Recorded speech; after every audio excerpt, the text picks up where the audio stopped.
Hello everyone, and welcome back to our podcast. We're back in the room to talk more video games. We sure are. I'm Chris, joined by my brothers, Adam and Eric. How you doing? Hey, yeah. You didn't do it at the same time. No. Today we're here to give our take on our favourite games from the year 2016. Which, for me personally, was a really good year for games. Yes. Yeah, no, there was some really good hitters down there. Some cheesy software.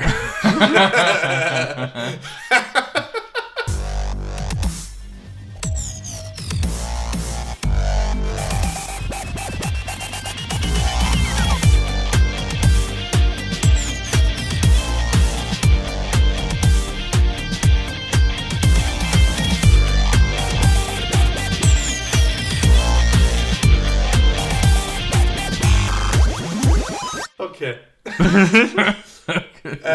Should we jump straight into it, or is there anything anyone wants to bring up before we jump into this conversation? No. No? Okay.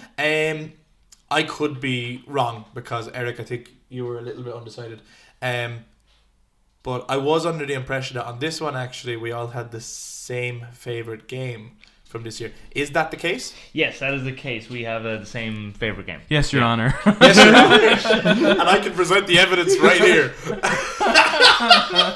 Okay, so with that, it's okay. You don't have to do that. So with that in mind, let's leave our favourite game, much like we did on the Last of Us episode.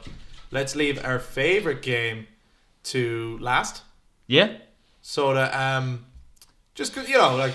There's no point in spending the whole episode just talking about the one game. We'd like to talk about a few others as well.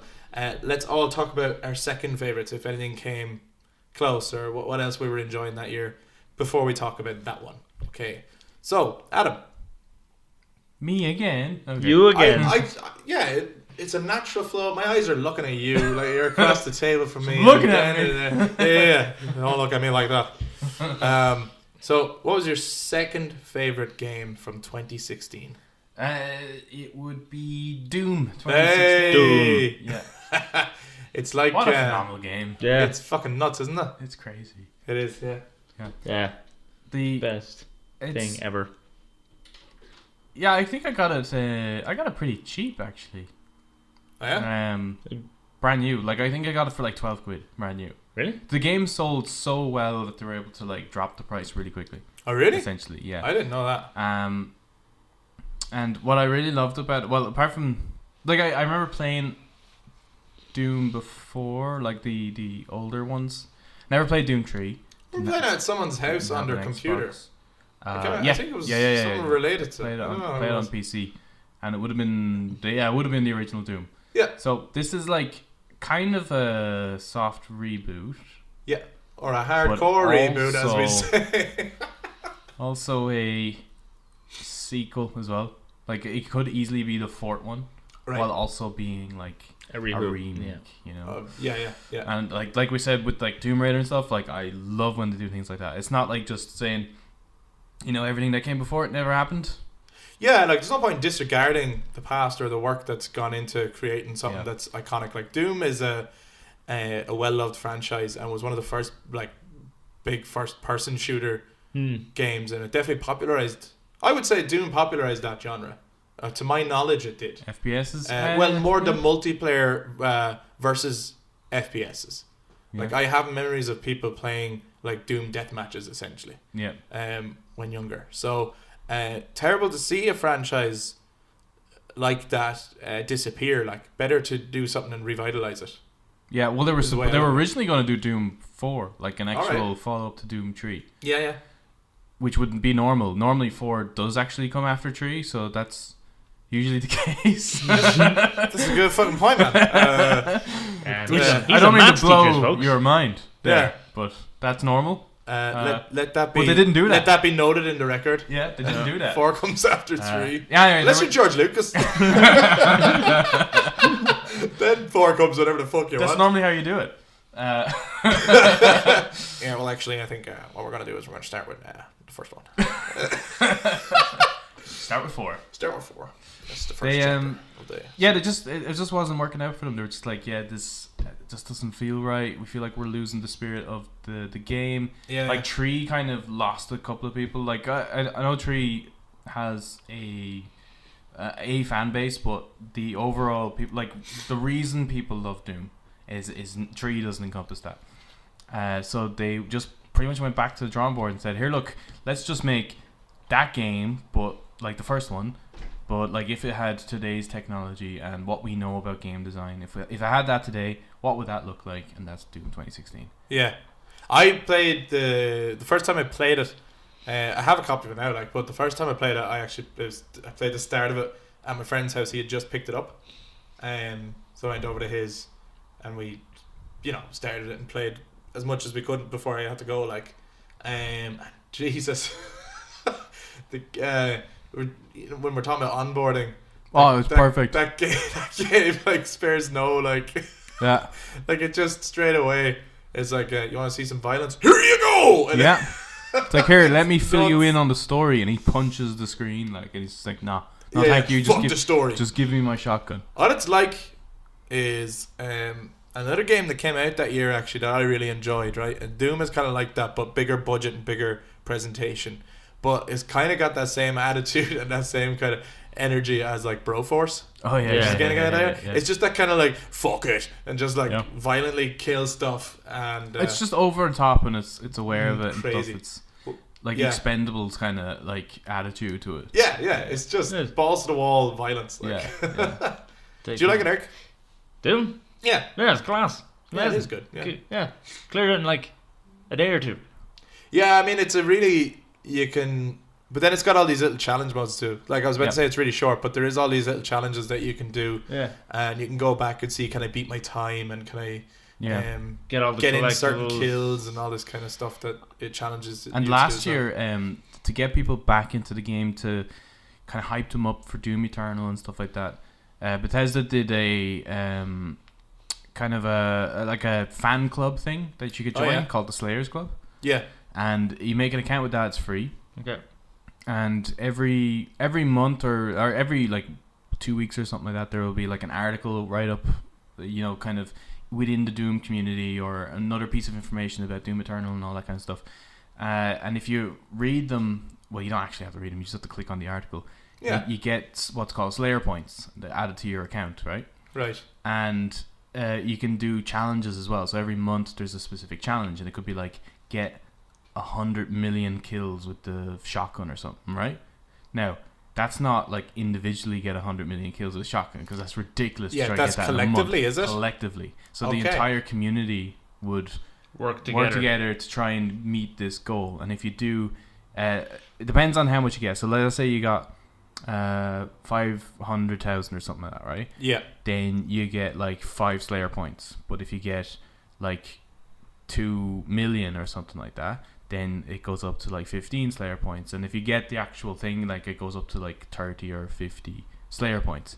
And when you do that, when you collect Slayer points, it enters you into a monthly draw. And the competition is like, you could win a custom Doom PS4, Xbox One X, Switch. Wow. Like you can't win all of them. Like you'd win one of those things. Yeah. There would be but like they're decent prizes. 666 fucking like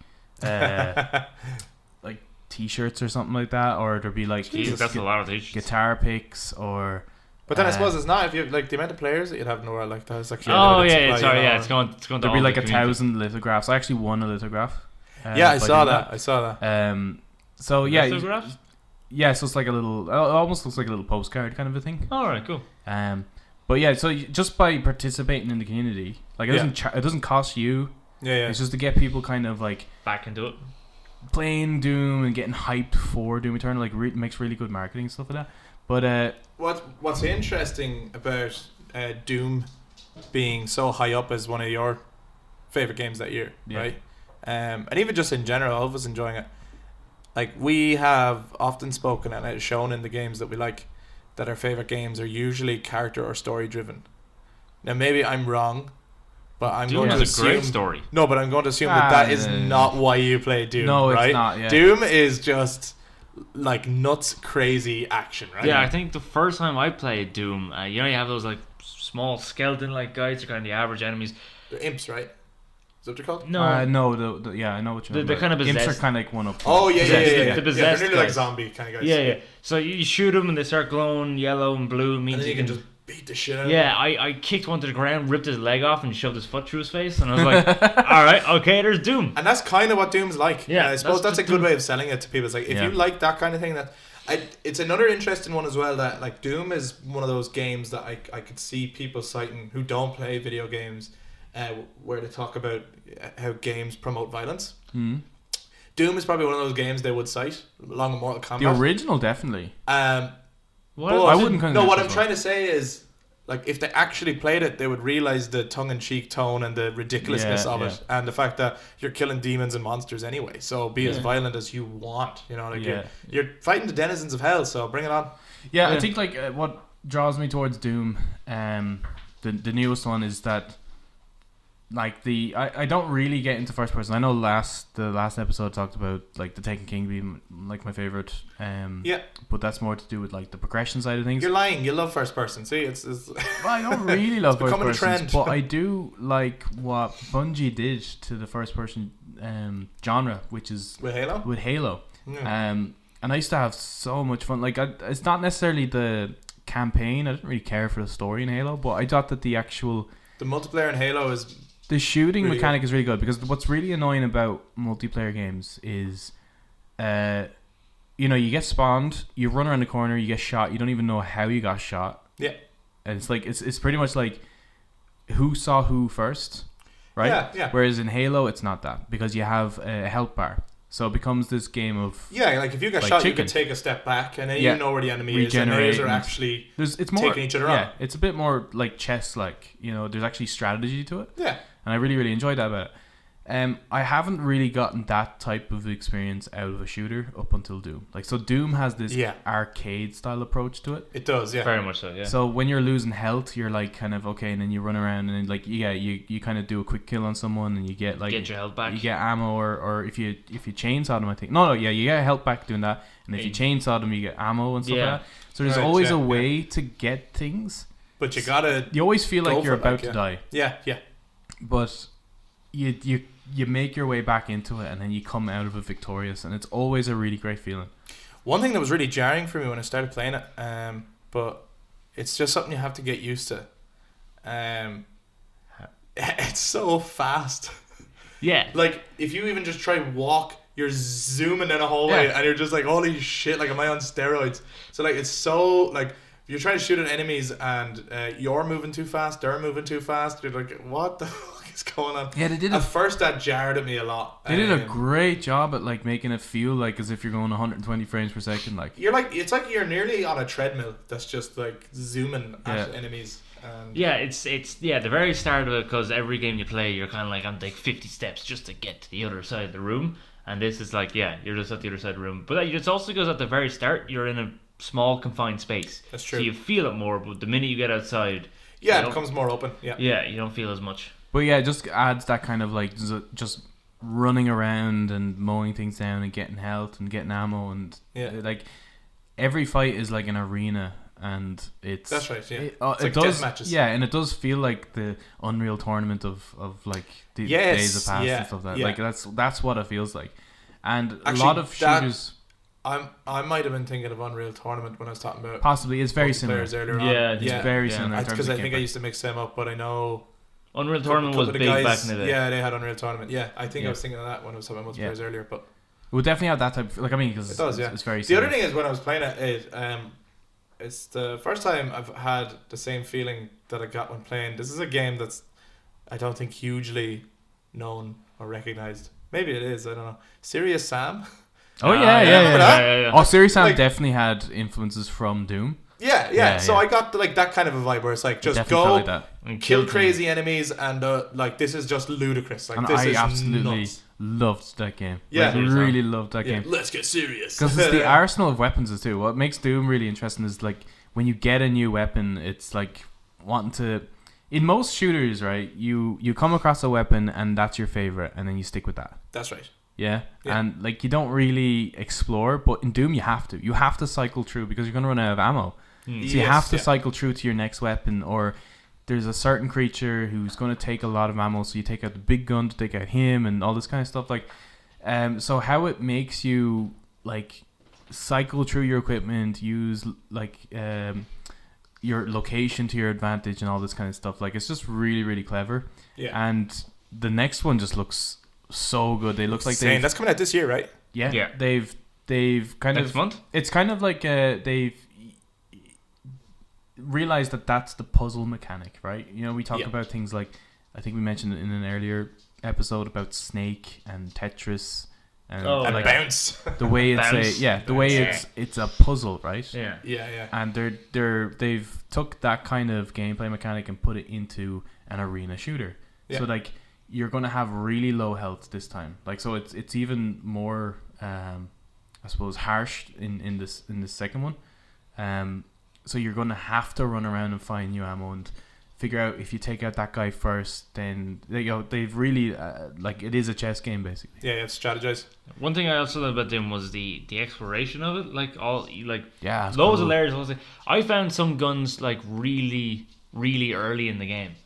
Yeah, and then later on they kind of give you essentially ammo. Yeah, because you're supposed to have a particular gun by a particular point, but you can actually find it much earlier on. Yeah, it's really handy. Well, I suppose like Doom, to sum up, is just like fun, and it strangely feels retro. It's got a retro vibe to it. Yeah. It's got like an old school just shooter game, kind of like an 80s action movie kind of storyline as well. Total Recall kind of a thing. Yeah. It's just, I don't know, it's just fun. I don't think it's going to be everyone's cup of tea. I think you'd be surprised how many people like. But like, what it's like, I think if you are more into depends on who you are. I think Doom would suit most players. Yeah. In a similar way that some of the games that I like in particular would not suit most players. Sure. Right. So anyone who's really into like a story and wants to take their time and have like a nice pace or something like that, Doom is not going to be for you. Whereas if you just want to throw something on and just have crack, Doom is absolutely for you. Yeah. And the soundtrack, if you like heavy metal, I suppose that and like techno, that is definitely an appeal. Like, if you're into metal, this like that soundtrack is actually like I've fucking gone to the gym just listening to that. I know you have, yeah, because that like it's such a good soundtrack. Yeah. But that's the you heard it, folks. He's a gym guy. If working out. If you like heavy metal, if you don't like heavy metal, you might find the music a bit annoying. I think if you don't like heavy metal, you're wrong. Then play this game because you will. Maybe it'll convince you. You'll realize it's like, this has me pumped. Like, you'll realize what people get into it. Doom is like, playing Doom is like being in a mosh pit, right? You get that adrenaline. Yeah, actually, that's exactly good. That's a really good the analogy of it, and that's the type of fun. Like, at first, it looks like ridiculous chaos. Yeah. But the adrenaline rush of just being in that is like that, like the endorphins that are lifted from that. Yes, like, that's exactly what Doom feels like. Cool. Doom is a mosh pit. Doom is a mosh pit, so you should all jump in. Eric, what was your second favorite game from 2016? I am kind of slightly torn between XCOM 2 and Hitman. The book came out in 2016. I'm actually really surprised. Why? Because I thought it was definitely just going to be XCOM 2. I don't know, but Hitman's got that really fun kind of mechanic of trying, because it's a sandbox game and it is kind of a puzzle game, and the idea of trying to figure out how to take out your next target and all the loads of different creative ways you can do it, and how you can do like the same thing but still have like a different outcome or something like that. It's just really, really fun. But I will just go for XCOM 2, to be honest. It's bigger, really, isn't it? XCOM 2? Interestingly, like that, the fact that both of them are kind of a strategy game. Yeah, they're both strategy games. Yeah. Yeah, that's true. Yeah, that's a good point. Is this the one? It's called Enemy Within. No, that was Enemy Unknown was the first one. This was Enemy Within was the expansion to the first one. Yes. XCOM 2 is just XCOM 2. Oh, there's no subtitle to it. No, that's on the expansion, which actually came out next year. It came out next year? It came out the Time year... travel confirmed. That one came out in 2017. So okay. I'll probably end up... We might get there, folks. Yeah. Cool. So what was it about XCOM 2? And I haven't played it, so this is one where I literally I don't think virtually you nothing about it. You haven't played it either. I've seen parts of it. Yeah, it just seemed like a little bit more polished version of the first one. That's what it looked like to me. That's more or less. Because the first one, I know, like, unless you had a PC, it didn't run well. No, not really. Well, there are a good few glitches within XCOM 2 as well, because it's not properly optimized for console. Right. Because it is supposed to be a PC style game.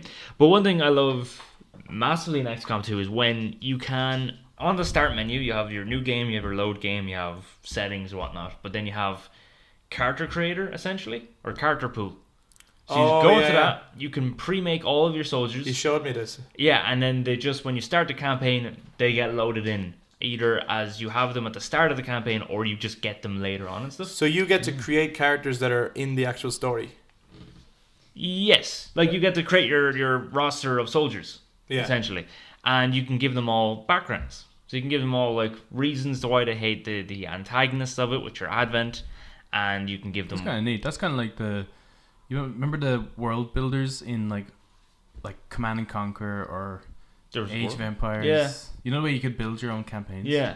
So it's like, similar to that. It's a very cool idea. So it gets even more, like, it was quite sad to see your soldiers die in the first one, but now it's even more sad because you actually know they're interesting. That's very good. Yeah, because you've created them and you're invested in them because you could make someone and your intention is, well, this is my main character. Like, I want this person to be the hero.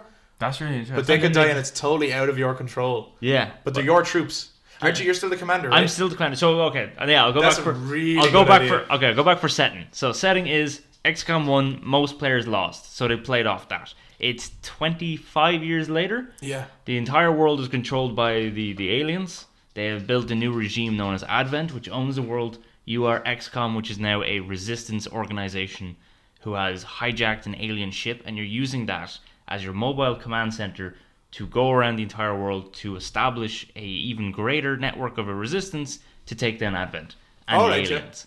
All right, and in XCOM 2, they give you the reasons why the aliens have actually invaded, which is such a good reason as well, actually. So the plot has also been expanded on? The plot has also been expanded, which is quite good. And so then back then to the soldiers that you can give backgrounds to, it almost creates an even greater sense of, like, I get an anti-war feeling off XCOM and XCOM 2. Okay. Because each, it's not like in Age of Empires or Total War or something. You have this big battalion of soldiers and they're all just kind of units and that's it. You're just sending them off to die. They each have a name. They have a nation. So every life matters. Yeah, every life matters. Commander. Every life. It's no longer just, I lost Gunner number 2. Now it's like, I lost John or I lost Sarah or whatever. Yeah, they all die. They have a memorial thing in it. Wow! So when your soldiers die, there's a picture. You can write an epitaph for them and everything, and tells you like who killed them, what mission they died on, and stuff. That's really detailed. Lost to an incompetent leader. Yeah, pretty much. Is it like Telltale, where no matter what decision you make, they just make you feel bad about it anyway? Yeah. Notice that with those games. It's like, you can make this choice and piss off this character, or you can make this choice and piss off that character, and for the rest of the game, that character is going to stay pissed off. It's a bit like Mass Effect 2 then. A little bit, yeah. I mean, this is like, I suppose, I'm being reminded a little bit of Mass Effect, except you're creating every character, not just Shepard. Yeah, no, that's one thing I love about the XCOM games is that, like, because obviously that was always a problem within character creation games. You create a character, you're like, wow, they look... I don't know, they look like some crossbreed of some weird thing mixed with another weird thing, and they just don't look right. It's like, just stick with the default. Just stick with the default, it's fine. With XCOM 2, it's very, you create a character, you make them look ugly, and it's like, you know what, that's kind of funny looking, he's an ugly looking guy. Or girl, and then you can just make someone who doesn't look so bad looking, and you just keep going. So you're not stuck with the same bad creation because you can make more people. Yeah, exactly. Yeah, cool. And then if your whole team dies, do you have to make a whole new set of teams or what? Like what? Yep. Cool. Yeah, you can fail missions. You can fail every mission. I think first time I played XCOM 2, I lost in like a couple of hours. Wow. Yeah. And then does that play out as in like, so you've just lost the game? Yeah, I lost the game. Yeah. XCOM was destroyed. The ship was destroyed. We all died.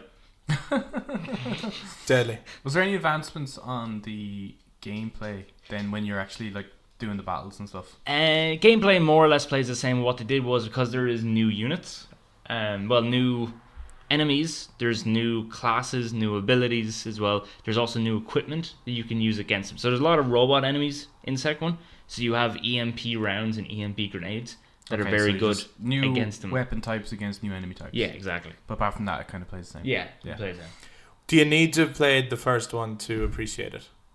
Out of curiosity. No, I don't think so. If someone wanted to jump in, because it's 25 years later, right? So it's sort of... Yeah, it's got its own setting and story going on. All you need to know really is that the aliens have taken over the Earth. Yeah, and they kind of do tell you that and stuff. They do make... So it would be the equivalent of like Mass Effect 2 to Mass Effect 1? Or Gears of War 2 to Gears 1? Like, yeah. They kind of... You can just jump straight into the second one? They'll explain it. It's grand. Yeah.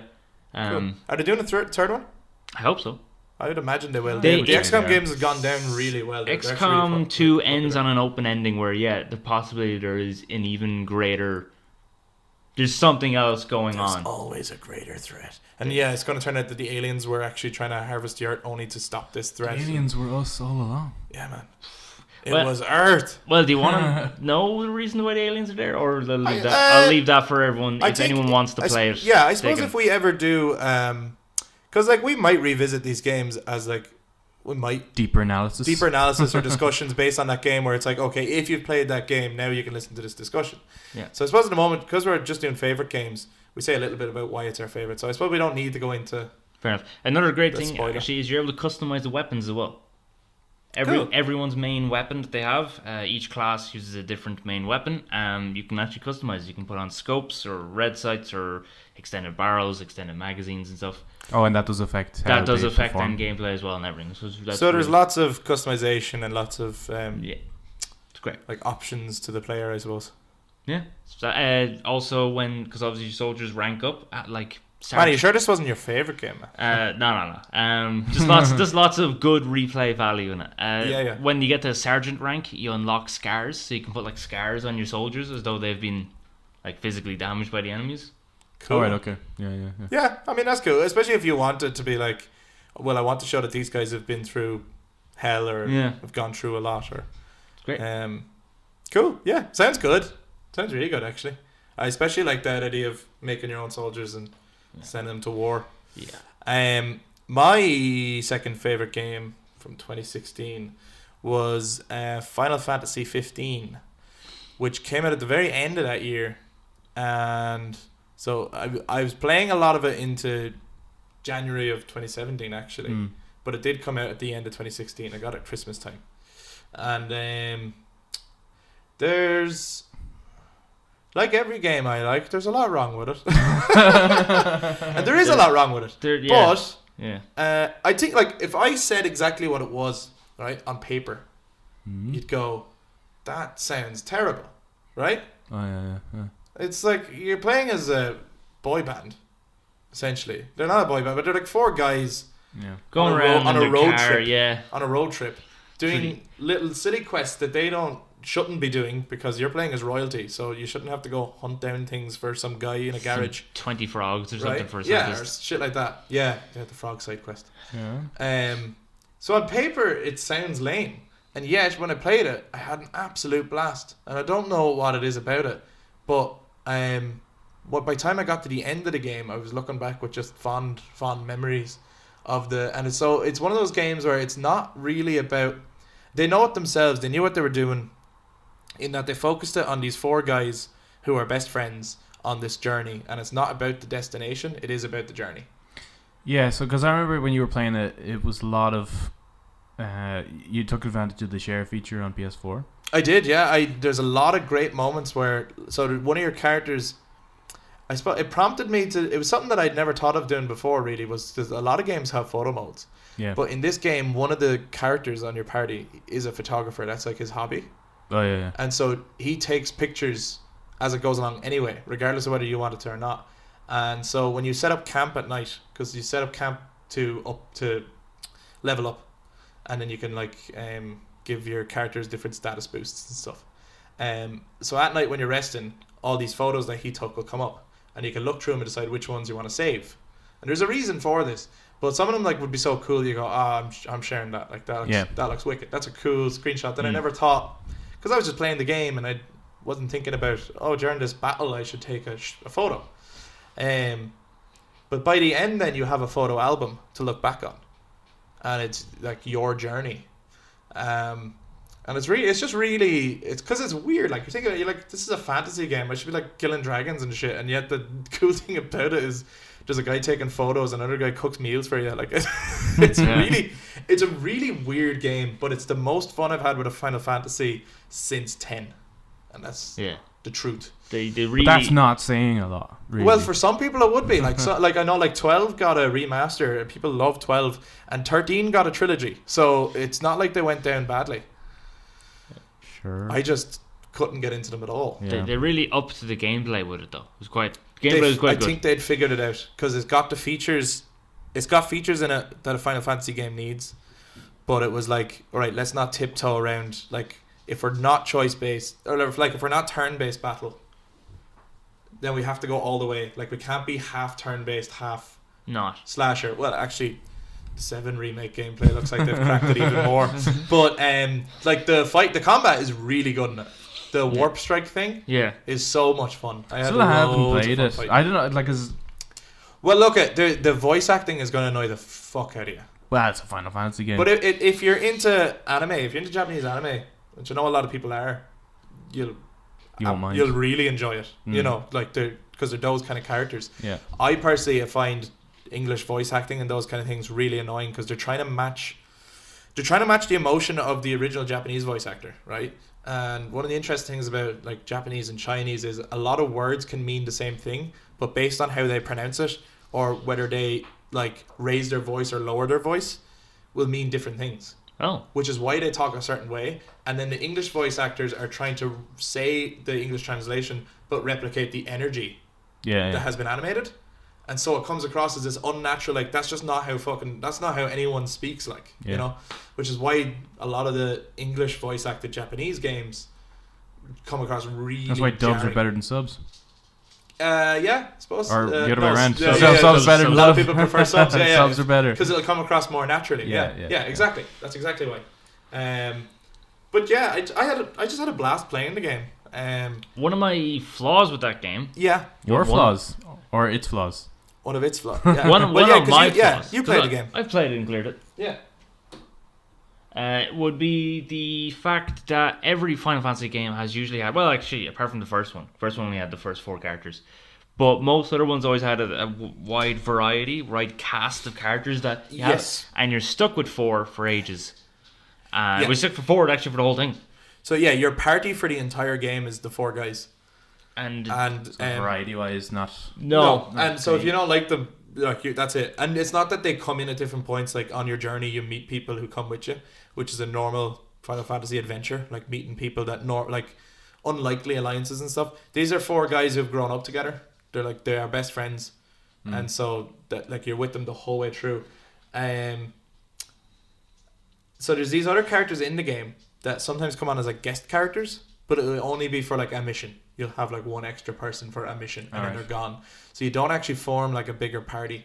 But yet the strength, like this game is so weird. Like it's the game starts with this segment that's a pretty cool segment, but it kind of lets you know like this is what's coming, right? And the reason they do it is a good idea, because if they started with the game's true start, you would think like it would be bad onboarding. Yeah. I know what you're talking about. And then it goes back to before this event. So basically it's like you're leading up to this event. And it's the 4 guys pushing a car, and your first bit of gameplay is pushing the car while Florence and the Machine's version of Stand By Me plays. It's a beautiful version. And her version of it, their version of it incorporates the main prelude theme of all the Final Fantasy games. Has that in the piano work, and it's really lovely. And actually, thematically, the song, not only is it about the 4 guys standing together through all danger and stuff, there's a line in it where it says something about when the light is gone, and the moon is all that's left, or something like that. And that's actually kind part of the actual main story. Setting you up to the main plot, that because there's this whole thing, like at nighttime the demons come out. So there's this, everyone's afraid of demons, but they only come out at night. And there's this myth that everyone's afraid of, like the eternal night, which will come. there's So this is the flaw. This is my main flaw with the game. The game has story and lore yeah. that it doesn't tell you, Yeah. which is very unusual for a Final Fantasy game. You gotta look. Did it not for all that get lore. added in a DLC? No? Yeah. Some of it did. It's still not as rich or as like. Oh, okay. It's not as obvious as a. The Royal Typical Edition Final Fantasy. adds in a lot more stuff. The Royal Edition is the best version of the game, and really should have been the version. This is one of the, I said before, like a game that is released where they plan DLCs. Yeah. It's actually really obvious in 15. It's really annoying. There's a bit where Yeah. like one of your party members goes, "I gotta go off and do something." But that thing has He's been gone for a while, and then he comes back later, and then the bit where he was gone, they release as a DLC. But the game was in development hell for a long time, though. wasn't 10 it? years. Like, yeah. 10 years. Because it was originally 13 verses? Yeah. Yeah. Or versus 13? Versus 13, it was originally called. Yeah. The interesting thing is, like, people will always bring up, like, one of the big things about it. One about that. We have a dog here and she's going crazy. Relax, Pippin, relax. So, one of the weird things was people will always ask about it. So 10 years, was it worth the wait? Of course it wasn't. Yeah. How many games are going to be worth a 10-year wait? So like, because that game got like restarted. Final 7 remake. So that game is worth 20 years. But no, like, so a lot of people, that's how they were rating the game. Like, they were playing the game and going, we've waited 10 years for this. Or it's like, this game has been being made for the last 10 years. Like, that's not a correct, like, that's not accurate. Yeah, no, it's not. Yeah. So it does not live up to if you were waiting on it for 10 years. Sure. However, one of the things they kept, which was surprised at, the very first trailer they showed for Versus 13 had me very excited. The And it was multi-swords a thing? version of Noctis with the multi-swords. Oh, yeah. They're all appearing, and that's in it. That stuff's in it. Not that Yeah. cutscene, but Noctis, your character you're playing as, has that ability. He But I felt like summons multiple swords. that original premise was to be a lot darker than it ended up being, though. Yeah, it's it very is, bright. Yeah, it is brighter than the original. And like, Like there's some it's again back to the whole voice acting thing where English voice actors trying to match the pitch and tone of always make something seem way more brighter than it actually is. Like the game is actually quite dark, but it just seems dark stuff in it. Seems very bright. There's a point in the game you go to this place called Altissia. Oh yeah, Right? beautiful. This is one of the things I shared on PS4 actually. So you're on a boat for a while and they're talking on the boat, and it's interesting because you're leaving the place you've been for a while, which is like a large open area, and it's where you are for most of the game. So you're on this boat, everyone's talking, and you turn this like around this like little mountain, and you see this view, and it's one of the most beautiful things I've ever seen in a video game. In life. Hands down. Yeah, no, it was like If this place if I could existed go in there, life. I would. It's just this That should beautiful. definitely be a topic, shouldn't it?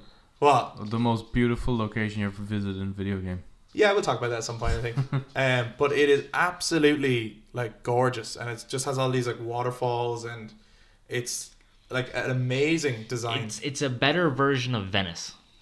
Oh, is that It's very where it like has that, the gondolas? with the gondolas. Yeah. Yeah. Gondolas, yeah.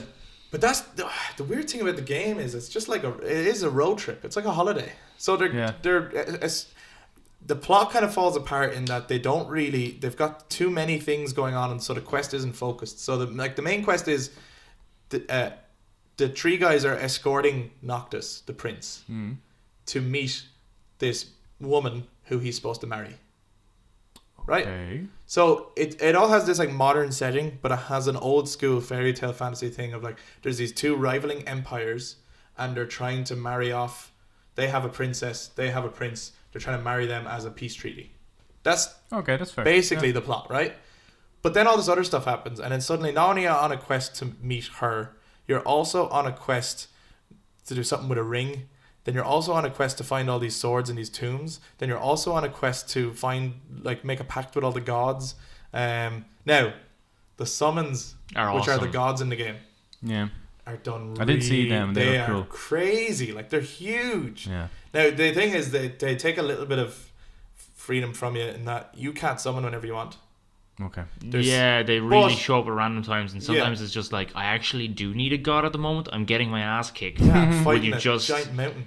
yeah. But when they do show up, they are like amazing moments. There's this they have their own music, like, and then there's always something. It's Dramatic. always in a giant moment, and I have to say, one of the boss fights at the end of the game is one of the most epic experiences I've ever had in a game. Yeah.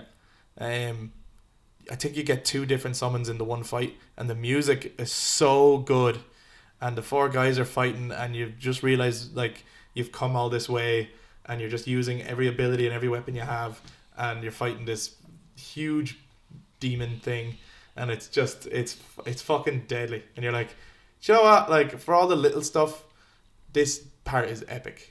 You know, like, the game is not an epic fantasy game.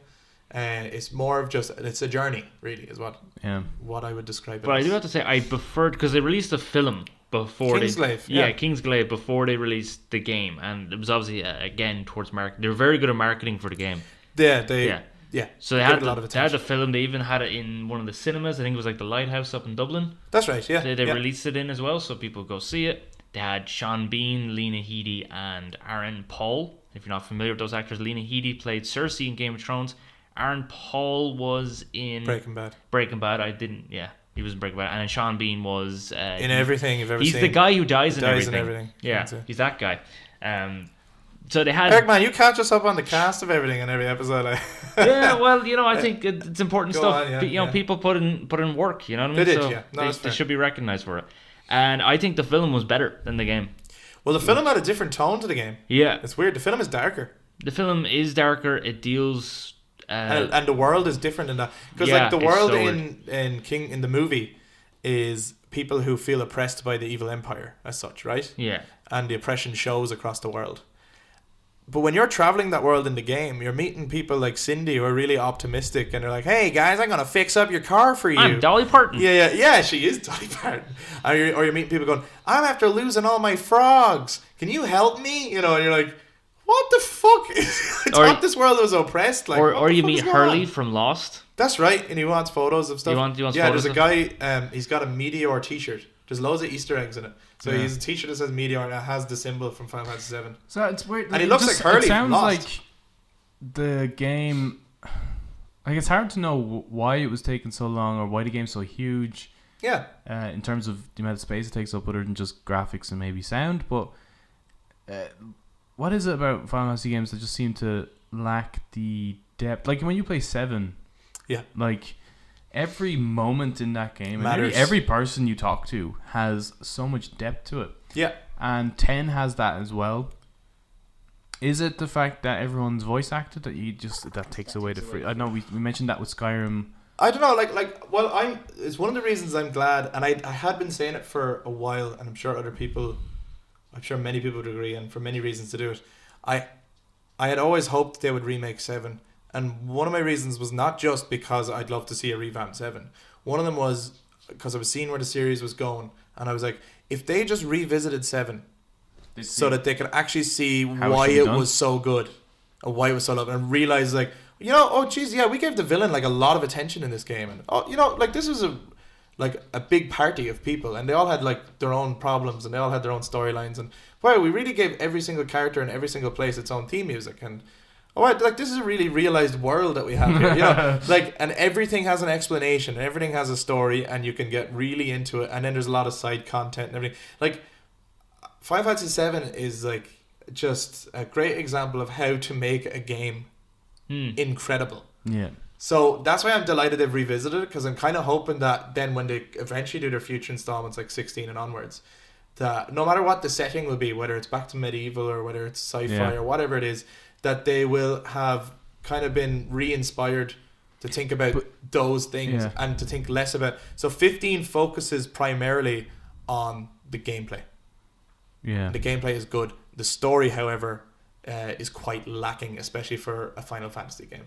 But it's just interesting that like Doom 2016. Yeah. It seems as though a lot of these studios have to almost tap back into their past to see about what made their game special in order to go forward. Yeah. Because like with Doom 2016, as I said, they were originally making a game. It wasn't working. They decided we should just remake the old one.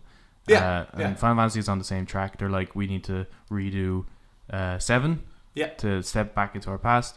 Capcom did the same with Resident Evil. Yeah, and I would actually say I have a feeling that Final Fantasy's future, obviously the 7 remake is going to be a couple of installments. I don't think that's going to be the only remake they do. 6 would be nice. I think 6 will be next. 6 would be really nice. Yeah, I think they will remake 6. But I could see them deciding to go down remake roads for a while at least, if that proves successful, which I think it will. Yeah, I think Capcom has shown that that's a good, viable market. Yeah, because what you're doing is you're taking a game that already has a fan base. Like it was groundbreaking, but there's a lot of new audiences that won't even try it because of how dated it is. It is, right? So what you're doing is, well, let's take our amazing ideas but revamp them. You know, so it works. Another thing I liked about 15, I really liked the villain, and I thought I wasn't gonna. He is a good villain, actually. He's a very good villain. I didn't think I was gonna like him. He's still not up there with Sephiroth, but he surprised me. I remember playing the game hoping that he was more of like a Shinra, and that later on a secret villain was going to announce themselves, and there was a bigger thing going on.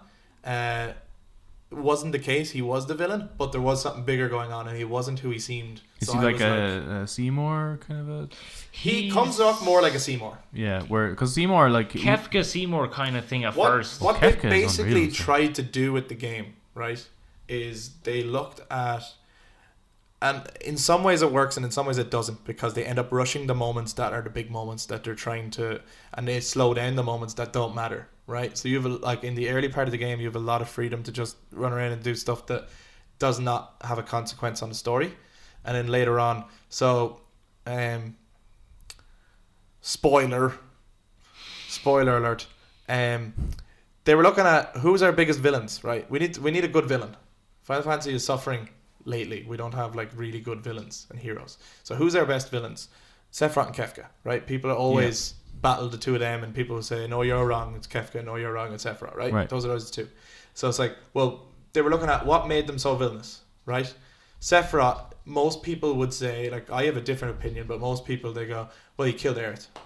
Right? That's like people's claim to fame for Sephiroth. He killed. Fuck yeah, that is a spoiler. he killed Aerith, right?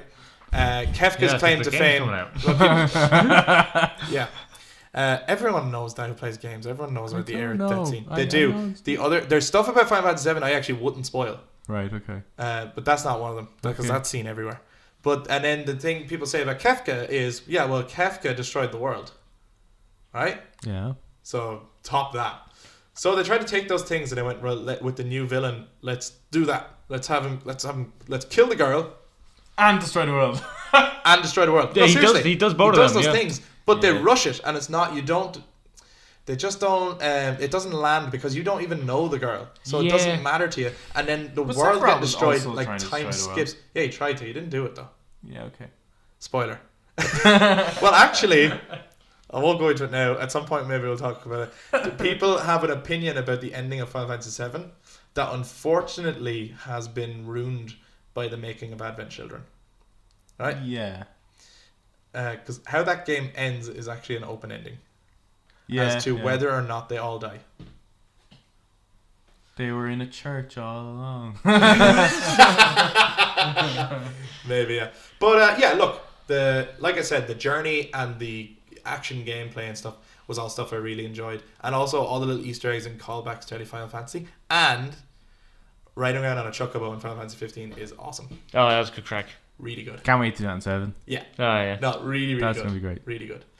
So yeah, that was my number 2, and those were our number 2s. So those were our shits. We had Doom, XCOM 2, and Final Fantasy 15. Interestingly, a better year. Yeah. No, not a bad year at all. And interestingly, our number 2 games are all really different to each other. Like different vibes, different gameplay, totally different style. Let's get into our number 1 game for 2016. Broforce. Yeah. Much like Adam said earlier, it comes after 3. It's Uncharted 4.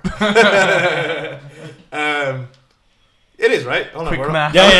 Are we all on the same page or something? Like, no, mine was Firewatch. What the fuck no. Uncharted 4. Uncharted 4, A Thief's End, the finale of Nathan Drake's journeys as the adventure treasure hunter. As the male Tomb Raider. First impressions. What do people think of it?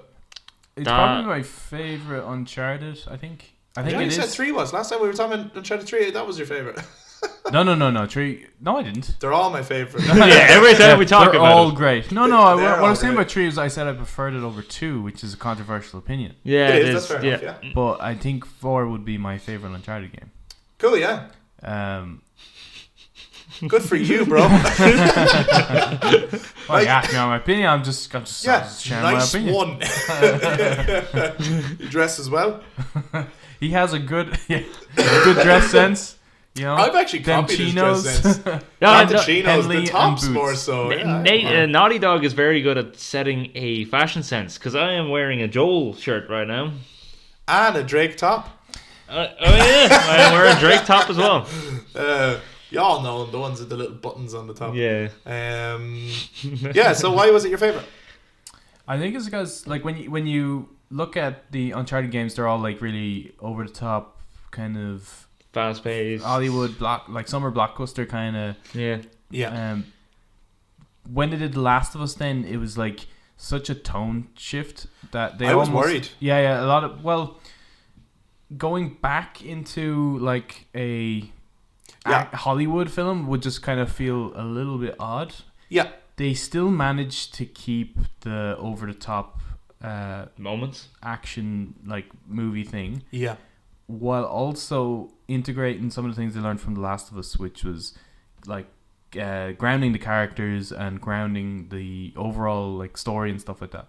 Yeah. And so I just think they did a really good job of balancing those things. Like where other studios I think would go too far in one of those directions Or the other, yeah. I think they balanced the tone really well, especially after The Last of Us. And I do remember being worried that The Last of Us and the success of The Last of Us, because it was overwhelmingly successful. Yeah. I did think that it was going to, like, don't get me wrong, I want more Last of Us, right? Yeah. Like, I'm excited for The Last of Us 2.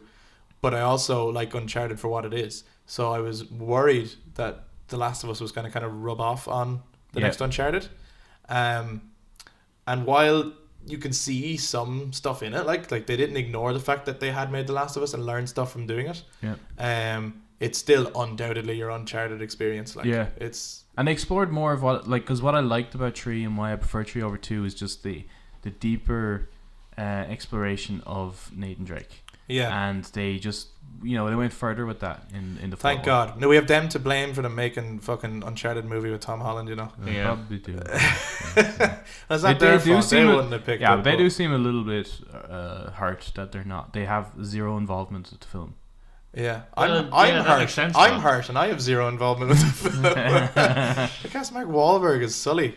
Fucking hell. Did they? I've never seen the game. Yeah, it's ridiculous. Oh, fuck. It's like, I'm not giving out about those two actors. I'm just giving out about the casting. Yeah. Anyway, one thing actually, speaking on the idea of The Last of Us and then going on to Uncharted 4 and keeping it a little bit more mature, is thematically as well, because it kind of works with the fact that Nathan Drake himself has grown up.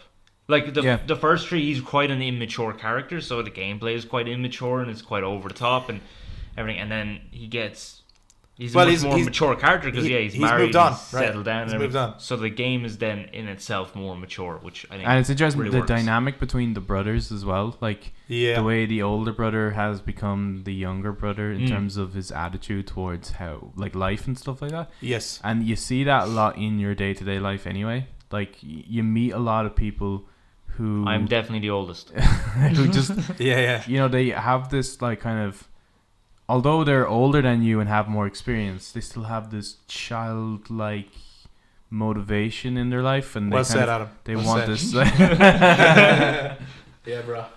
You said it, man. Fucking playing video games. Grow up with you. Fuck you. But they want to try, like, kind of encourage you to do the same path that they went on. Yes. It's like they've gone down a certain path that hasn't worked out for them. Yeah, you made us do this fucking podcast, don't you? You couldn't do it on your own. I'm only joking. This is actually my idea. But it's just that dynamic where the younger brother becomes the older brother. Like, I relate. Yeah, man. Big time. I actually relate to both of those brothers. It's easy when you're a middle child because you can be both. It's great. It's like age fluid. I think the first, is it the opening of the game? The opening of the game, you're on the boat. Oh yeah, no, it jumps straight into the action. So it's the bit where he's diving for treasure. The Malaysia job, I think, is the name of the chapter. Brilliant. Yeah, that is so fucking good because it's just like the way they reveal where you actually are and what you're actually doing is done so well. So well. And just again, like Naughty Dog are just pros at like their character interactions. Yeah, like just the way Nate talks to people and other people talk to him, and even in little small interactions, like even like with the guy who he's working with on the Malaysia, or not the Malaysia job, but the job that he's doing. Yeah. They just feel like really real people. Like nothing's over the top, nothing's crazy. It's just I always think like people speak. Like. His relationship with Elena is one of the most believable relationships I've ever seen on anything. Well, I have to say it's so interesting that looking back now, like it's weird that when playing the first 3 games, I always thought the most important relationship in the game was Nate and Sully. I always thought it was more about them, and Elena was the girl, right? It's when I got to 4 and I realized this is really the story of Nate and Elena. Yeah. The actual series is. Yeah. And he keeps running away from her and towards danger. Yeah. Right? Yeah. And he's got this addictive danger personality, and like the game really delves into, which is why I love it. Like he's not into money. No. The wealth of it doesn't mean anything to him because he never makes a dime out of doing these expeditions. He always comes out with nothing. And it's always so interesting, like, because there's even, I think, is it in 3 when Sully says something like, how far are you going to take this? Like, Nate nearly wants there to be another clue. He nearly doesn't want to find the thing so that he can keep looking for it. Yeah, it's just the thrill of the adventure. It's the thrill of the hunt, which his brother has as well. Yeah. But the thing is that Nate has been trying to move on. But even you can tell, like, when Elena's just trying to talk to him about, like, their normal life. Yeah. And he's dozing away and looking at some picture. Thinking about another adventure, and he actually just finds what he's doing really boring. Yeah. But it's just so interesting that he's not, and his brother is the same. Sam does not care about money. No, it's not almost really. That's not. I think it's because like it delves into it. It's that they don't really have a background. They have no kind of fame to their name. Yeah. But they kind of want that to some degree. They want there to be like an importance in their life. Well, that's the interesting thing about like, and it reveals that they took the name that they have. Yeah. And they took it was revealed that in the third one, wasn't it? So it was revealed in the third one that Nathan's lying about being a Drake. Yeah. But then it's revealed in this one that it's his brother's idea. That, hey, why, who's to say we're not? Yeah. Like he suggests that, like, we have a theory that he had descendants, so who's to say we're not? Yeah. I don't think they are. Like, I think it would be too coincidental if it turns out they are. Yeah. But it's just interesting that they're trying to be something they're not because they came from nothing, which interestingly is mirrored by the villain in this game, who I really like. Yeah, he's a great villain. Rafe. Yeah. And Rafe, I think, if you actually think about the game and think about how long he's been looking for the treasure in the game, Rafe has spent more money than it's worth. Yes. Rafe has all the money in the world. Rafe does not need money. Rafe just wants to find something so that he can say, I earned this, because Rafe was born into wealth and has never had to work for a dollar in his life. So he's the opposite of Nate and Sam, who are like, we came from nothing and want to prove ourselves. He's like, I came from everything and want to prove myself. Yeah. That I don't need this. I can still find stuff. Yeah. Yeah. So like it's a really interesting dynamic between them. The set pieces as well in the game are brilliant. Stunning, yeah. I think it's the best looking game. Obviously there's more to come this year, right? But so far on PS4, for me, it's the best looking game I've played. Oh, out of every game on PS4? Yeah, I think so. I mean, that's it's still second stunning. when you've got the boat and the island and all. It's like just it is unbelievable. still stunning. It's like it's definitely a benchmark game that like when I got the PS4 Pro, like that's the first game I threw on to test to see how and then the first time I got the 4K television with like the HDR, again that's the game I threw on to test. It's it's still like a very stunning game. It's very clear that they got their game engine like sorted like really early on. But like I remember watching, I think it was GDC, and they were talking about tech in the game, and they were seeing how far they could push the PS4, and there's some stuff in that that's just, it's so unnecessary. Like they had a clip where he's like he's struggling with a guy, he's punching him, and he gets thrown up against the wall, and there's like water coming down, and the water, the way it drips onto his hair, it starts to add weight to his hair. So when he's moving and stuff like that, the weight of his hair and the movement of his hair is slightly different when it's wet. Wow. And then they showed as well. Then they zoomed right in and they showed the hairs on his chest and the way they move when he's moving. You never see that. Like. No, it's unnecessary. It's so unnecessary. But they're just trying to see how far can they push the tech. Yeah, and look, cool that they did that. But I suppose I just mean like, because you'd have to zoom right in to see that stuff. Like on a grander scheme, just looking at everything in front of you, I think Uncharted 4 is the best looking game I've played. Yeah, it is stunning. Like the only complaint I would have is that I think every game after it like ended up looking the same. Yeah, a lot of them did, yeah. Yeah, color like palette wise and stuff. Yeah, and there's like this because there's a slight kind of fade they have. Yeah, there is. And that seems to be in like it's in Days Gone, it's in Death Stranding, it's in. Not so much God of War. I think God of War they really oversaturated colors in that. That's not a complaint. I think they did a good job as well to self-identify that. But in a lot of games they had this like kind of very similar look. Yeah. Actually, because you did do, like you mentioned, a small criticism there before we praise the game even further, right? Yeah. Are there any criticisms? Is there something you don't like? I think I have like 2 issues with the game. One of mine is replay value isn't great for it. Yeah, because the child sequences drag. Yeah, they're quite boring. Then there's like the moments you might have to go somewhere and the door is like blocked, so then you got to go back around. Yeah. And if you've played it, you have to go that way, but you have to trigger that door. So right, just, yeah. And gotcha.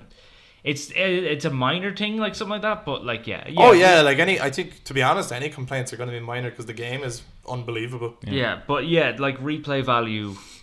Against why I have XCOM 2 and Hitman on my list is because they have great replay value. Right, so, that this game doesn't have as much. No, it doesn't. But it's definitely a linear kind of. It's like your first experience will always be the best. Yeah, it's an experiential game. Yeah.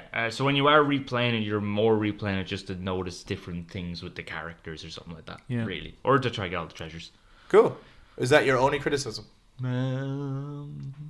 So far. Okay, cool. I'd agree with that one, but I'd also add they added in kind of like optional conversations and also slightly larger areas to explore. Yeah. That felt they didn't quite match the game, right? They could have gone more with that. They could have gone much larger with that. They could have. Big open world. Well, not open world, but the way Tomb Raider does it. You know what I mean? Like, to have more to explore and get something out of it.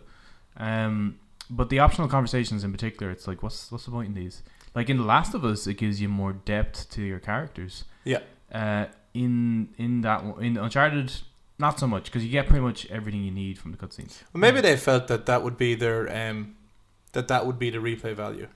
I think they were that you would experience something slightly different the next time you played it because you found another optional conversation. I think they were actually doing it to test the waters of the tech because they're thinking about The Last of Us Part 2. I think they were. Well, they shouldn't do that. I know they shouldn't do One that. game but at a time, boys. I do think that they're like because there's so much in Uncharted that's obviously borrowed from Last of Us. Yeah, there is stealth mechanics. The stealth mechanics, yeah, big like time. all of that, like is even all the little letters you read off dead bodies and stuff that was never in Uncharted. So they're absolutely thinking about right. So we are developing a game engine. It's no lie we're working on 2 games this generation.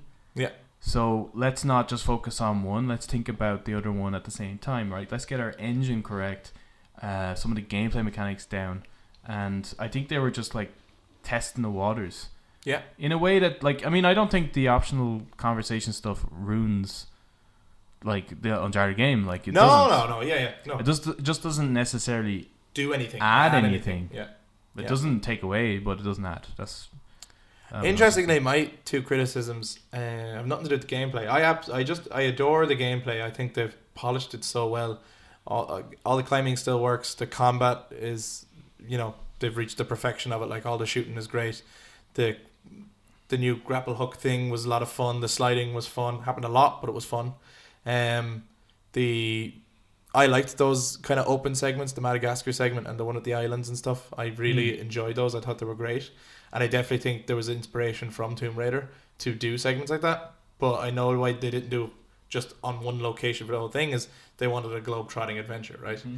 But the two things that bother me a little bit about the game, my only two criticisms, one of them is I don't like... So I like Rafe. Yeah. I don't like Shoreline. Oh, like this seems weird, right? Yeah, I don't like that you're killing all these security guys who work for Nadine, who, as it turns out, when you get to an expansion of the game, like The Lost Legacy, she becomes a good guy. So they're not bad guys, right? So for the first time ever, I felt like I was just a murderer, right? Really? That was the first time? Because I know, brought right? up in Uncharted 2. I know it is, right? I know it is. But here's the difference. How I always felt playing Uncharted was I never put it down as Nate is like a saint or a really good guy, right? He's always been a bit of a Han Solo, right? He's a bit of a rogue, but Han Solo is Han Solo's not a bad guy, but he's better than Jabba's guys, right? Nate is not like a good guy, but he's better than Eddie Raja's pirates, or he's better than Lazarevich's evil mercenaries, or he's better than the evil Spectre organization who want to take over the world with hallucinations. Shoreline are just like a bunch of guys who are doing their job. So now I felt like the guys I was killing, like, I have no reason to stop them from what they're doing, and this isn't sitting right with me. It doesn't feel like Uncharted always had these like ridiculous bad guys that I kind of liked. Like, I just think that Rafe, being the character that he is, I just would have preferred he had hired a gang of scumbags. Yeah, but how do you get an army of them though? But hire a bunch of Eddie them. Raja had so many men, I just didn't even bother questioning it. Yeah, I know, but it's just... Or even if he had, like... Maybe if Shoreline were hired, but just make Nadine an evil, nasty bitch and make Shoreline evil, nasty guys. Right? Just war profiteers or something. No, I like... So I didn't like... Hold on, wait, just because Nadine is good doesn't mean Shoreline's good. They are mercenaries. They are like Nadine, profiteers. She walked away from that life. Yeah, she inherited it. For me, they felt out of place in the game. No, I agree. I think that the Shoreline thing just felt... we need an army. What's the easiest way to do it? Okay, a private military company, grant. Yeah, I hated that. Like, it's not the best way to get like villains into a game, but I liked the inclusion of Nadine and her story arc, because she's the only one out of all of them that ended up kind of seeing the sickness of that lifestyle. Don't get me wrong. I like that a character did that. So what I think they needed another bad guy, right? Who doesn't play Rafe's role but doesn't play Nadine's role. They needed another bad guy who's like... You know the guy from Lost Legacy? If there was some sort of like collaboration with that guy. Oh, well, yeah. That would have worked very well with me. Yeah, he was a cool guy. He was a cool villain, and he had a lot of cool, nasty guys. Well, he had like his... And they even showed, like, if you play the Lost Legacy, you go through a little town, the infantry are not nice. No. You know? So it's not a case of just they're following their leader. They are not nice. So that's one of my criticisms, is just Shoreline didn't fit in with me for the last Uncharted game. Sure. And then the other one... this is just me. There's no monsters. That was a disappointment at first. I like the monsters, and I know that there's a good reason why there isn't. They're making a very good point. Yeah. But I also was at every turn, every time something was getting a little bit creepy, I had my fingers crossed. I was waiting for it. It felt like they knew that. Like, it doesn't ruin the game. It felt like when I was playing Arkham City and I was waiting for Scarecrow and he never came. Yeah. That's why, I was, and knowing that I won't get another one. So because it was the last one, and it's been a thing in every other Uncharted. Yeah. For me, it's a part of the package. I love that they didn't, because I don't think if they did creatures or monsters of some sort, that they would live up to any form of expectation. So, and I think they realized that, and they thought that the best solution was to not include them. Well, first, the best monsters I had were the ones from the first one. The first one, oh, absolutely, and I agree with that. They've declined everything. But I just part of me wanted it because I'm just thinking like it's my last Uncharted adventure. I just want the full package and Nate to go out with a bang. Like, don't get me wrong. Other than that, I have like no criticisms of the game, and it's an incredible experience. It's not my favorite Uncharted. Okay. Only because Uncharted 2 is my favorite, and because I just think it's such a fun adventure to throw on, and I love traversing the Asian backgrounds and the Asian temples and all that stuff, and like Shambhala was so interesting to me, and the quote from Marco Polo was so interesting to me. So for me, Uncharted 2 is like a definitive Uncharted experience. Like, it just gives me the whole package of what I'm looking for. But 4 is probably my second favorite then. Yeah. Wow. Okay. That one actually does. The relationship between Nathan and Elena and that is just beautiful. It's beautiful. I teared up at one point during that game. Man, you have to stop crying playing games, man. Because there was another game as well. Just get good. I didn't. Yeah, get good. Stop crying. Yeah, there's another game I didn't mention, but it came out. What was it? It came out in 2014, where it was called Valiant Hearts. By the end of that game, I was fucking sobbing my eyes out. It was such a sad game. All right. Yeah, man. They're very emotional. What did you think of? Because the big thing that they were pushing on this game was the brother, right? Yeah. Right. So the inclusion of the brother. What did you think of Troy as Sam? I was just it's Troy and Nolan have the crack. This shouldn't have worked. Like, you know what I mean? Like to introduce a character into the fourth game this late. That's a huge part of the actual mythology. Yeah, like it shouldn't have worked, and it's. Like how they integrated it was just so perfect, and his performance is really good. When you hear it, when you hear the news that they're introducing a brother, and Nate always had a brother all along, it sounds like the plot of Fast and the Furious 9, you know. And you know, it's one of those things where you go, but that's just fucking ridiculous, and why didn't that ever come up before? And all this, this is just gonna be cheesy out. But the execution, was well. It really works for Nolan because the prologue was good. He's always hiding his past. He was never truth about his past. Yeah. And then about having where fucking Nathan's brother is Sam the whole time, it was great as well. The fact that he was locked in prison, he couldn't escape, was like And then Sam lying about his past as well in order to get Nate to do things. The fact that Sam conned his brother, that's great. Amazing. Is really good. And even like it's so interesting that in a way, because like I thought when the game was coming out, I was like, Troy, after Last of Us, I was like, Troy Baker's surely gonna be in the next Uncharted, but they'll do like a reverse, because Nolan North was like the villain in The Last of Us. So I was like, Troy Baker is surely gonna play the villain against Nate in this new game, right? And then they said he was his brother, and I was really surprised, not only at the revelation of a brother, but at that's the role he was playing. And in a strange way, he is the villain. Yeah. In a strange way. Like, he's not trying to kill Nate or anything. No.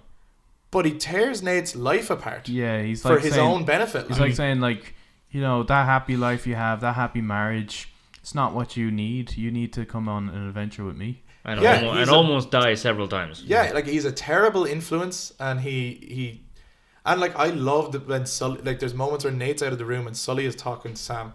You know, and he's like, and Sully finally becomes like the father figure, and he's like, it took him a long time to get out of this game. Yeah. You know, and even Sam is saying like, this is what he needs. But it also begs the question is like, you know, we're saying that Nate is doing it for the thrill of the adventure, but it could also be that he thinks he should because it's what his brother would have wanted. Well, what it does is it puts when you play the 4 games, especially when you play that prologue, it puts a new spin on the last 3 games that you've played, where you feel like Nate is now living the life, like out of guilt or something. Yeah. He's living the life that his brother, because he thinks his brother is dead, right? Yeah. All this time. Yeah. So he's now living the life that he thinks his brother would have wanted.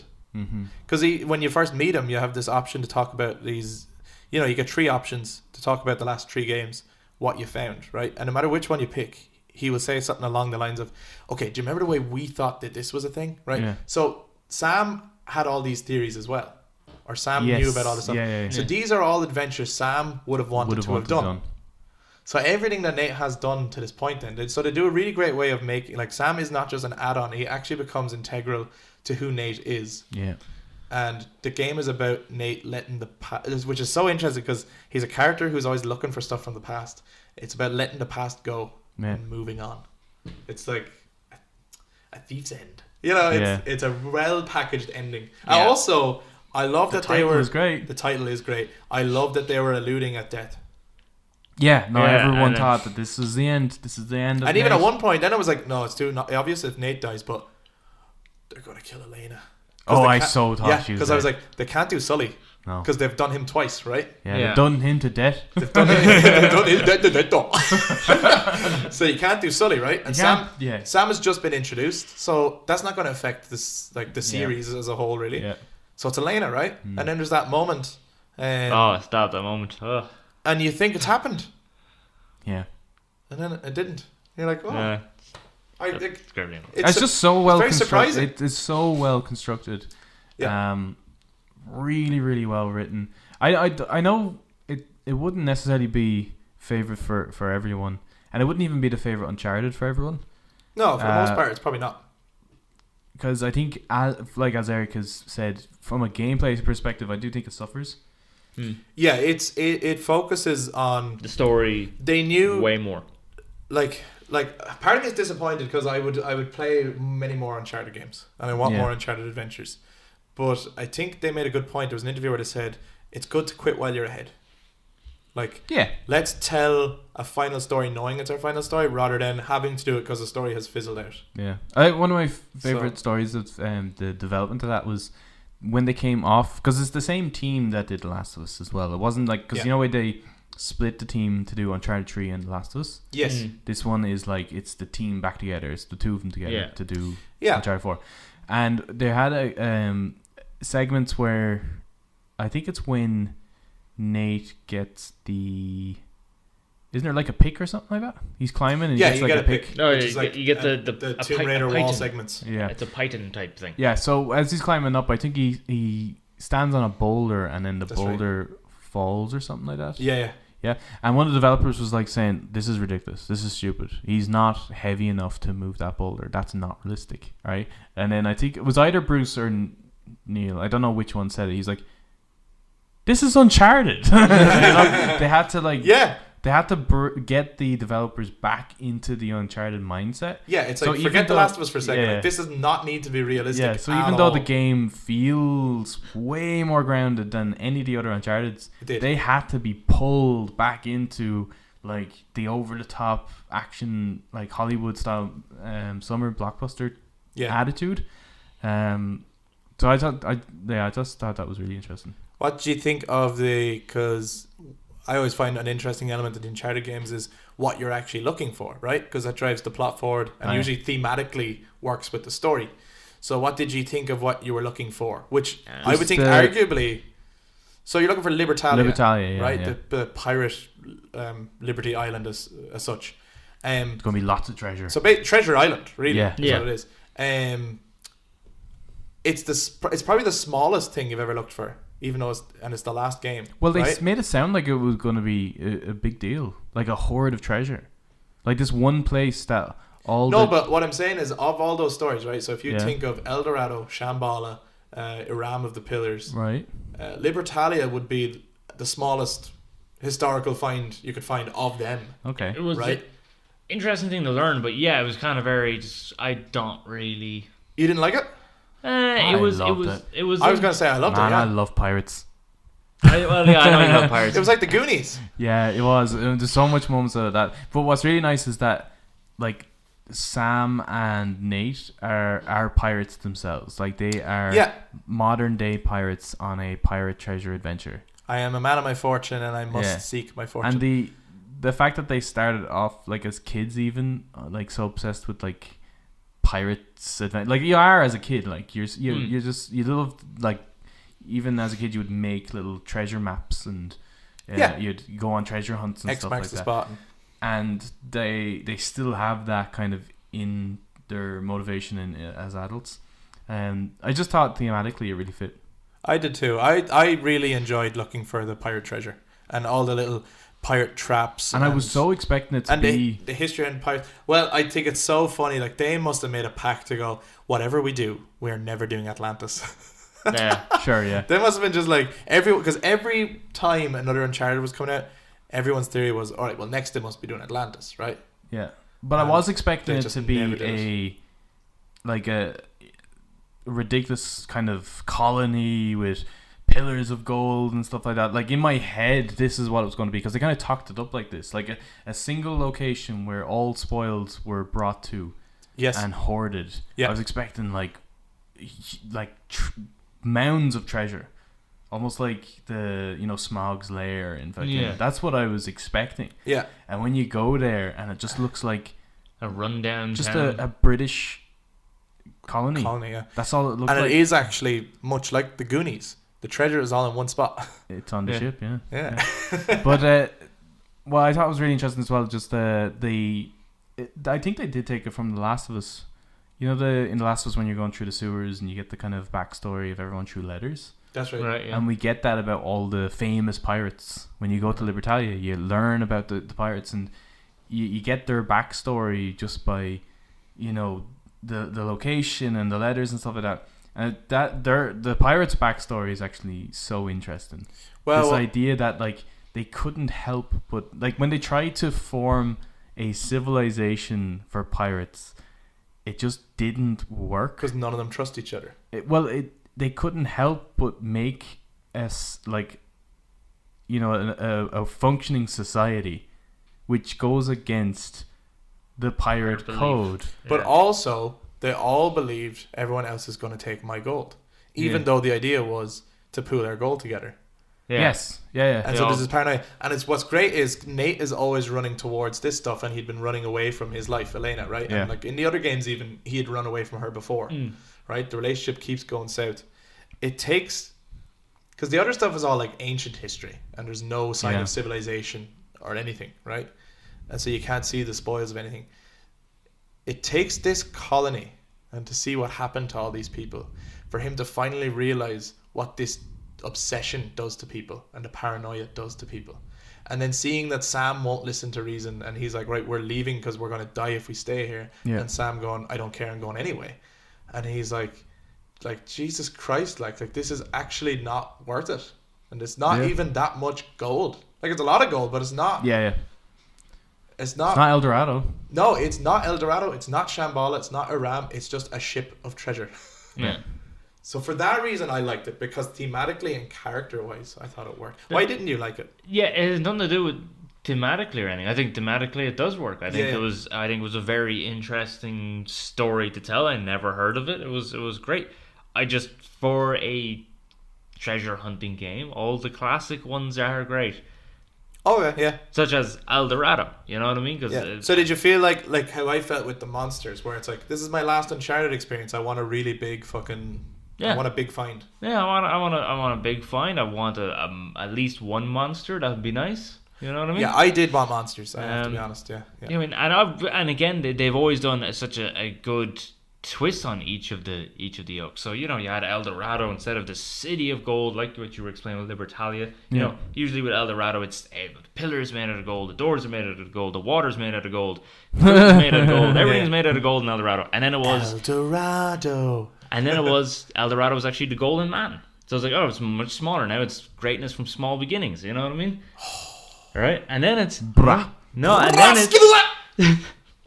All right, and then it turns out El Dorado's a sarcophagus. Yes, so that was fantastic to us. Then you had Shangri-La Shambhala, this city.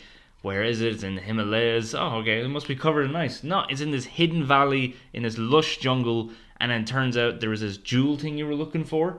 Yeah. In it, and you find a jewel, and it turns out the jewel wasn't that. It was actually a sap from a tree of life that gave. You know what I mean? Every time.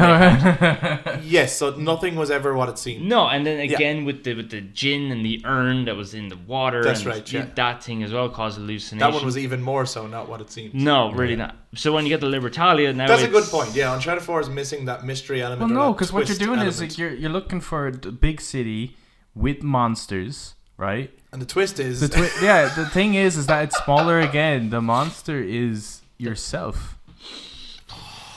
All the quotes are out for this bit. It's everyone going for the treasure. It gets like... It was the basic kind of... Oh, no, I understood all that. Sin, yeah. What's that? Greed. Greed, yeah. The sin of greed. Like, it plays on that. It's the theme of the game, yeah. Yeah. Very much so. No, I got that, but I just mean that, like, Libertalia, a colony of gold. Yeah, it's a colony of gold.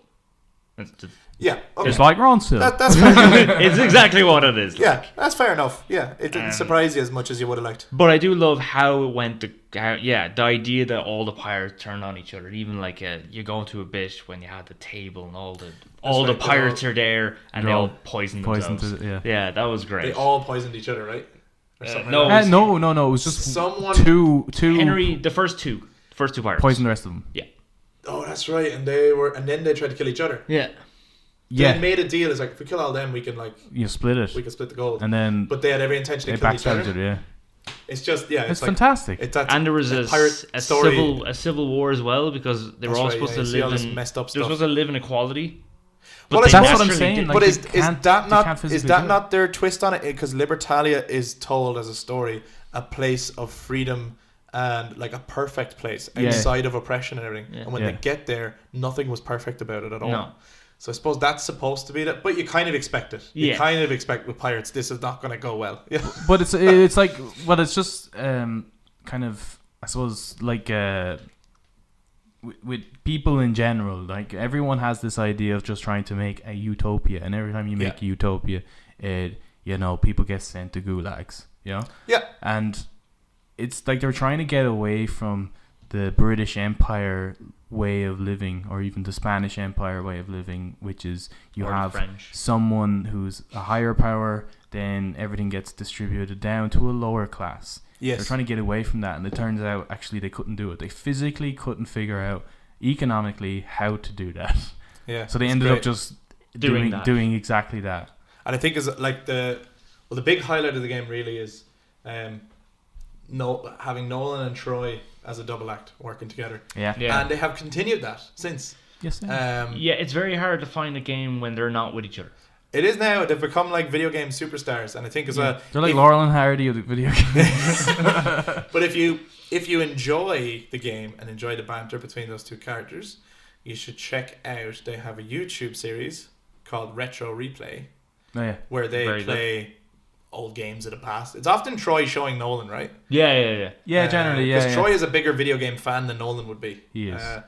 And then they play the games and they comment on them, and sometimes they have guests on. They even do play the Uncharted games and The Last of Us, so that's They've lot just finished of fun. The Last of Us. They have finished Uncharted 2 a while back. So they're about to start Uncharted 3, I think. Yeah. Soon. So if you like them, because they're really awesome. We've all met Troy and Nolan. Yeah. And they're really, really awesome. So you should check out their show. And then if you enjoy the show, you should check out Retro Replay podcast, because that's another video game based podcast. And it's fans of that show, really, isn't it? The Replayer podcast. Oh, sorry, the Replayer podcast. Yeah. So they kind of do like a discussion, like discussing the show, because the show has, I think it's 2 or 3 episodes a week. Yeah. When it was Uncharted and The Last of Us, it was 3 episodes a week. Right. So they would have the Uncharted playthrough, The Last of Us playthrough, and then it would be like a game, other game or from the past or whatever. They played some crazy shit that I've never even heard of. Like they do play some really good stuff, and it's great to see old games get like recognized and stuff. It is, it's really good, really good. It just kind of shows you where games come from, and I think that's really the idea. Like no one would be familiar with the older games, so when he plays the new ones, he's like, "Oh right, I get it now," kind of thing. Right, yeah. So anyway, look, do check those things out if you're interested. And that sums up our thoughts on Uncharted 4. We'll probably talk about it again in the future, because we'll probably do episodes where we talk about Uncharted as a series as a whole. We'll definitely have to look at Uncharted 1 and 2 at some point. Yep. So Uncharted 4, A Thief's End was our favourite game from 2016. And then our second favourites were Doom, XCOM 2, and Final Fantasy 15. But for yourselves who are listening, some of the other games that came out that year include Overwatch, which was very popular. Yeah. Was that year? Overwatch was out that year. Dark Souls 3, Firewatch, Dishonored 2, No Man's Sky, Battlefield 1, which was the one set in World War 1. Yeah. The Last Guardian, and Gears of War 4. And I'm sure there was loads more. But so if any of the ones we named weren't your favourite, do let us know. And if it was one of those other ones we've just listed off, let us know too. And thank you for listening so far. We've actually had, well, as of we're recording right now, we've had 170 listens. Good stuff. Is what the analytics say, which is great, because I think even if like 3 people were listening, I'd be really happy. So. And us 3. So no, I'm really, and a lot of people have gotten in touch to give feedback and their own thoughts and stuff like that. So I'm loving that. So, and we'd love to hear more. So that's great. Next episode we'll be talking about our favorite games from 2017. We are getting close to this end of the decade. Oh yeah, it's getting close. We need to go with some new material. We'll have some stuff planned. But until then, we'll see you next time, and bye. See you then.